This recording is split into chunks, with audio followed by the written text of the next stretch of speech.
एक वादा करोगे मुझसे कि तुम मेरा हाथ कभी नहीं छोड़ोगे? अगर ये हाथ छूट गया ना तो ये साथ छूट जाएगा, मेरे कदम रुक जाएंगे, बल्कि यूं समझो चलना ही भूल जाएंगे।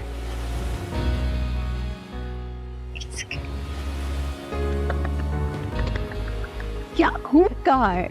यहाँ से पता चलता है कि तुम किसी शायर के घर में बड़े हुए हो। फिर अफसोस की बात हुई है कि तुम्हें ये इतने सालों में समझ आया। I'd like to remind you, मेरे अंकल सिर्फ शायर नहीं है, वो फाइन वर्ड केमिकल्स में मार्केटिंग मैनेजर है, राइट? आई नो बाबा। लेकिन देखो ना, कितना अजीब है कि लोग दिल टूटने के बाद ये जॉब वॉब छोड़ के शेर व शायरी करना शुरू कर देते हैं, और अंकल ने दिल टूटने के बाद अपनी शायरी पब्लिश करना छोड़ दी। क्यों? मुझे लगता है मैंने तुम्हें अपने अंकल के बारे में कुछ ज़्यादा ही बता दिया। अच्छा, मुझे नहीं बताओगे तो और किसको बताओगे? What? वो थी ना चेने को, माई jenny. My God, Jennifer Bottoms, तुम्हें अभी तक याद है? अरे उसे कैसे भूल सकता हूँ मैं? I mean for obvious reasons कैसे भूल सकता हूँ? अगर वो नहीं होती तो मेरी नज़र तुम पे कैसे पड़ती? क्या? और वैसे भी ऑस्ट्रेलिया में she was my first friend, best friend. Best friend. मैं भूल ही जाती हूँ कि मैं सारी जिंदगी ऑस्ट्रेलिया रही हूँ, लेकिन तुम वहाँ पे 4 साल पहले ही आके एक गोरी लड़की पे फिदा हो गए। लिसन, यू साउंड लाइक कि जैसे मुझे बड़ा कोई गोरा कॉम्प्लेक्स है। होगा। अगर होता तो मेरी नज़र तुम पे कैसे पड़ती? क्या राइट। बस। और अब ये हाथ तुम तभी थाम सकते हो जब तुम अंकल से हमारी एंगेजमेंट की बात करोगे। अरे यार, अभी तुम लोगों को कुछ ही वक्त हुआ है ऑस्ट्रेलिया से आए हुए, थोड़ा सेटल कर लो, फिर अंकल से बात कर लेंगे। हम प्लीज, माँ को हमारे बारे में तब से पता है जब हम एक दूसरे को एक हफ्ते से जानते थे, और एडजस्टमेंट होती रहेगी। लेकिन अब तुम मेरा हाथ तभी थाम सकते हो जब तुम ऑफिशियली एंगेजमेंट की बात अंकल से करोगे। अंटिल देन, जी टाटा बाय बाय। अरे सुनो तो। नहीं। अरे यार, नहीं सुनेगी वो। क्यों सुनेगी? पाकिस्तानी लड़की है ना, और तुझे भी बहुत शौक था ना। अच्छी खासी लाइफ में जेनी थी। ओ जेनी।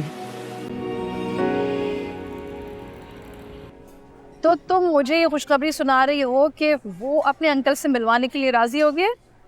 जी हाँ।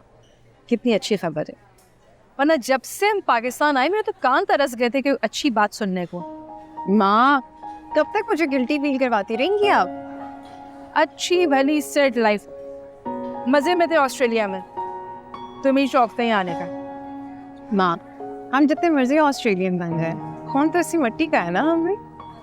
सारी जिंदगी तुमने अपनी ऑस्ट्रेलिया में गुजारी, सिर्फ 2 बार पाकिस्तान आई हो और बातें ऐसी कर रही हो जैसे अब यहाँ परमानेंटली आके सारे मसले तुम्हें ही सेट करने हैं। कि तो आप भी ऐसे रही कि जैसे सारी जिंदगी आप ऑस्ट्रेलिया रहे हो। माँ, बाबा की डेथ से पहले आपने भी सारी जिंदगी यही गुजारी है कराची में। मेरे पैदा होने से 6 महीने पहले ही तो आप मामू के पास गई थी रहने।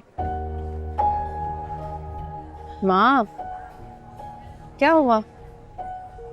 अच्छा, ऐसे सैड नहीं हुआ करें, कोई बात नहीं, थोड़ा सा वक्त गुजरेगा तो आपको कोई रिग्रेट नहीं होगा, ट्रस्ट मी। मुझे ये समझ में नहीं आ रही कि तुम वहाँ ऑस्ट्रेलिया में सब कुछ छोड़कर यहाँ आ गई हो, जबकि रूहान भी वहाँ रहने के लिए तैयार है। यहाँ क्या करोगी? माँ, आप जानती है ना कि मैं नहीं चाहती थी रूहान अपने अंकल को यहाँ अकेला छोड़ के वहाँ मेरे पास आ जाता। नॉर्दर्न एरियाज में एक एक्सीडेंट में उसकी सारी फैमिली का इंतकाल हो गया था। ये देख के अंकल और रूहान ने सरवाइव किया था बस।